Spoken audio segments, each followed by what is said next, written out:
they get that #1 pick, which odds are in their favor, what should they do with it? Draft Markelle Fultz and keep on moving. Why would you do that? Because You have Isaiah Thomas, man. Isaiah's good. Isaiah's great. He averaged 29 points. It's beautiful. Not winning a No one wants to championship see with in that. the East. Right now, Break there it- is break it down for us. I Break it will. down I for will. The Celtics have done a great job of continuing to be competitive while also building for the future. If your argument is the time is now, I will tell you that is wrong because there is somebody by the name of Hurricane LeBron that is owning the East. They need to wait until the right time. If you think that you're gonna possibly build a team that's gonna take them on now, I don't know who you think you're gonna find to add to the roster that's going to overtake them. You take the best available player and you build for the future and you continue to do what they have been doing. Don't blow it up now because you got the #1 pick. Well, let me add to that. I think they should trade the pick. And I say this because here's a team that's ready to play right now. They're ready to compete for a championship right now. We're seeing this right in front of our eyes. They're going to the Eastern Conference Finals against the Cleveland Cavaliers. Why would you want to bring a young guy when you already have Brown, who you drafted last year, the highest draft pick since, I think, Chauncey Billups for the Boston Celtics? You have Isaiah Thomas. You have Al Horford.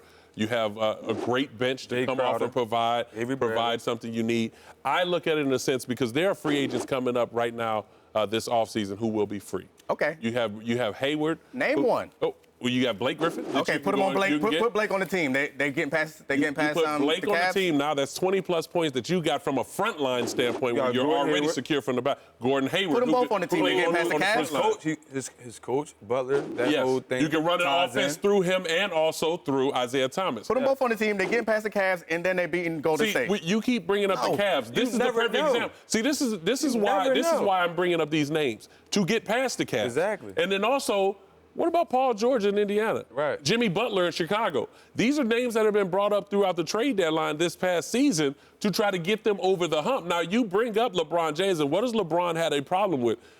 Got teams Nothing. building that super team. Nothing. He's looking at the Golden State Warriors for them bringing in Kevin Durant, bringing another piece to get them over the hump, which he thinks, no, it's not the Draymond suspension in Game 6, but it's them getting another piece of the puzzle to get them over the hump. And what The did LeBron Celtics are complain not the about? Warriors. What did LeBron complain about all year? They need to get me some more help. How do you need more help when you had them pay Tristan Thompson, J.R. Smith, Schroeder? Then you go out and trade for Kyle Korver. That should be getting you over the hump. So why not Boston look at it in a situation and say, you know what? Let's go get us a guy who can score 20+ That's what I points think they should do. I think they should, trade and that. get them over the hump Trade over that #1 LeBron. pick and- Hurricane LeBron. Okay. They You do better- get the #1 pick. I think they should trade it also and go out there and find someone who fits their scheme and who they could build with. Also, they want to win now.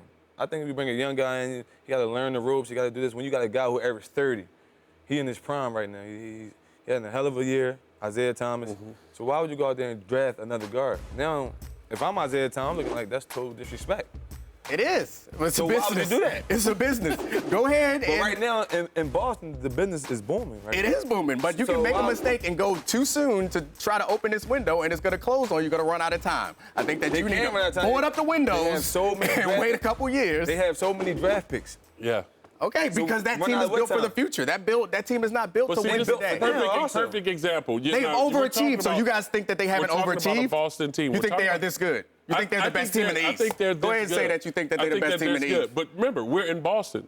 There's a team over there in New England who has a stockpile of picks as well. So you can look at the way the New England Patriots have done business. And yeah, they went out and got a second-round pick in Garoppolo to be the backup to Tom Brady. Why not go and trade somebody and then also utilize your next picks to possibly build for the future? But for that first pick, trade that and get somebody good. I mean, they don't have to look over at Cleveland Browns and see LeBron playing quarterback. Maybe things will be different. He should be.